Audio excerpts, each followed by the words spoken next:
9 अप्रैल 2024 से चैत्र नवरात्रि की शुरुआत हो चुकी है। चैत्र नवरात्रि के पहले दिन जहां मां दुर्गा के पहले स्वरूप मां शैलपुत्री की पूजा होती है, तो वहीं दूसरे दिन मां दुर्गा के दूसरे स्वरूप मां ब्रह्मचारिणी की आराधना करने का विधान है। हर वर्ष चैत्र माह के शुक्ल पक्ष की प्रतिपदा तिथि पर कलश स्थापना की जाती है। साथ ही 9 दिनों तक मां दुर्गा के अलग अलग स्वरूपों की पूजा उपासना की जाती है। नवरात्रि के दूसरे दिन मां ब्रह्मचारिणी की पूजा का विधान है। देवी ब्रह्मचारिणी का स्वरूप ज्योतिर्मय है। ये मां दुर्गा की 9 शक्तियों में से दूसरी शक्ति है। तपश्चारिणी, अपर्णा और उमा इनके अन्य नाम हैं। इनकी पूजा करने से सभी काम पूरे होते हैं, रुकावटें दूर हो जाती हैं और विजय की प्राप्ति होती है। इसके अलावा हर तरह की परेशानियां भी खत्म होती हैं। देवी ब्रह्मचारिणी की पूजा करने से तप, त्याग, वैराग्य, सदाचार, संयम की वृद्धि होती है। मां ब्रह्मचारिणी का स्वरूप। देवी ने शिव जी को पति रूप में प्राप्त करने के लिए हजारों सालों तक बेलपत्र और फिर निर्जल और निराहार रहकर तपस्या की, जिसके कारण उन्हें ब्रह्मचारिणी कहा गया। इनके दाहिने हाथ में जप की माला होती है और बाएं हाथ में कमंडल रहता है।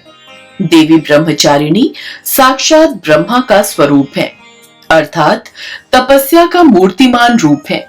ये देवी भगवती दुर्गा, शिव स्वरूपा, गणेश जननी, नारायणी, विष्णु माया और पूर्ण ब्रह्म स्वरूपिणी के नाम से प्रसिद्ध है। ब्रह्मचारिणी का अर्थ। यहाँ ब्रह्म शब्द का अर्थ तपस्या है। ब्रह्मचारिणी अर्थात तप की चारिणी, तप का आचरण करने वाली। कहा गया है, वेदस्तत्वम तपो ब्रह्म, वेद तत्व और तप ब्रह्मा शब्द के अर्थ हैं। ब्रह्मचारिणी देवी का स्वरूप पूर्ण ज्योतिर्मय एवं अत्यंत भव्य है। इनके दाहिने हाथ में जप की माला एवं बाएं हाथ में कमंडल रहता है। ब्रह्मचारिणी देवी की पूजा विधि। देवी ब्रह्मचारिणी की पूजा करते समय सबसे पहले हाथों में एक फूल लेकर उनका ध्यान करें और प्रार्थना करें। इसके बाद देवी को पंचामृत स्नान कराएं। फिर अलग अलग तरह के फूल, अक्षत, कुमकुम, सिंदूर अर्पित करें। मां ब्रह्मचारिणी सभी मनोकामनाएं पूरी करती हैं। इनकी आराधना से अनंत फल की प्राप्ति एवं तप, त्याग, वैराग्य, सदाचार, संयम जैसे गुणों की वृद्धि होती है। जीवन के कठिन संघर्षों में भी व्यक्ति अपने कर्तव्य से विचलित नहीं होता। मां ब्रह्मचारिणी देवी की कृपा से उसे सर्वत्र सिद्धि और विजय की प्राप्ति होती है। ऐसे लोगों को मिलेगा फायदा। यूं तो मां की पूजा कोई भी कर सकता है, सबको लाभ होगा, पर विशेष तौर पर लालसाओं से मुक्ति के लिए मां ब्रह्मचारिणी का ध्यान लगाना अच्छा होता है। बार बार मेहनत करने के बाद भी जिनको सफलता नहीं मिलती है, उनको मां की पूजा करने से लाभ मिलेगा।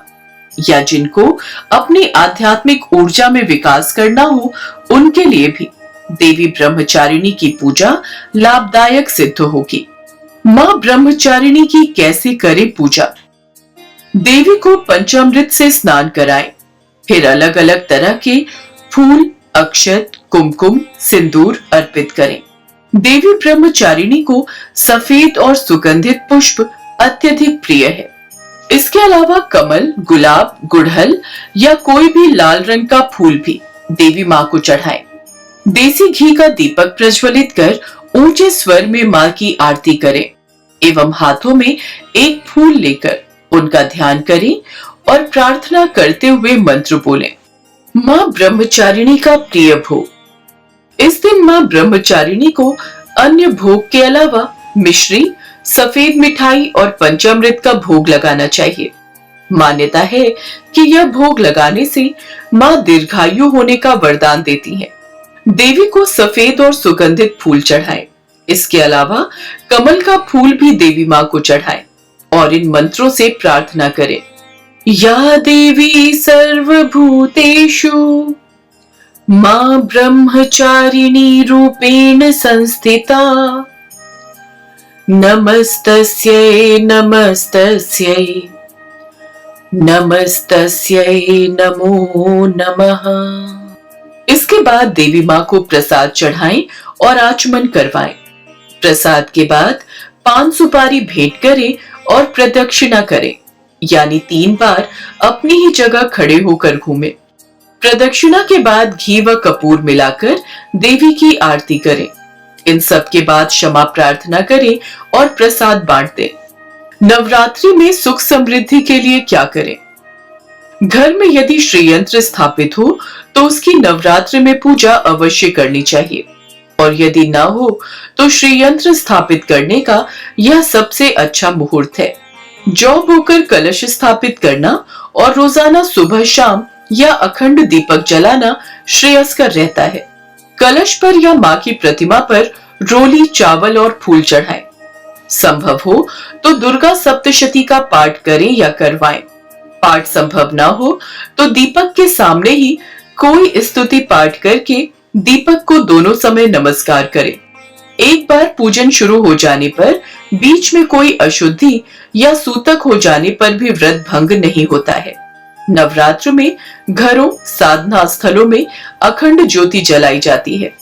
उस अखंड ज्योति की लौ से अखंड ज्योति जलाने वाला वर्ष भर का शुभाशुभ शगुन माना जा सकता है।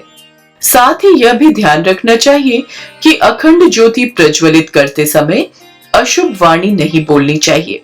नवरात्रि में क्या करें, क्या न करें? नवरात्रि में कुछ बातों का विशेष ख्याल रखना चाहिए। यदि इन नियमों का पालन नहीं किया जाए तो व्यक्ति को माँ दुर्गा का आशीर्वाद प्राप्त नहीं हो पाता है। नवरात्रि के 9 दिनों तक बिस्तर पर सोने से बचना चाहिए। जो लोग व्रत रखते हैं उन्हें बिस्तर पर नहीं सोना चाहिए।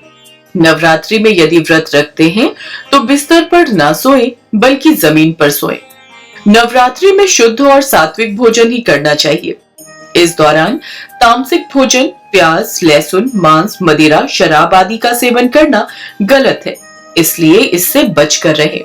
नवरात्रि में रोजाना कम से कम एक कन्या को श्रद्धा भाव से भोजन कराएं और अष्टमी और नवमी के दिन छोटी 9 कन्याओं को भोजन कराना चाहिए। नवरात्रि के 9 दिन माँ दुर्गा के अलग अलग स्वरूपों की आराधना करने के साथ साथ इन नियमों का भी पालन करें। अगर आपको हमारा ये वीडियो पसंद आया हो तो इसे लाइक, शेयर और चैनल को सब्सक्राइब जरूर करें।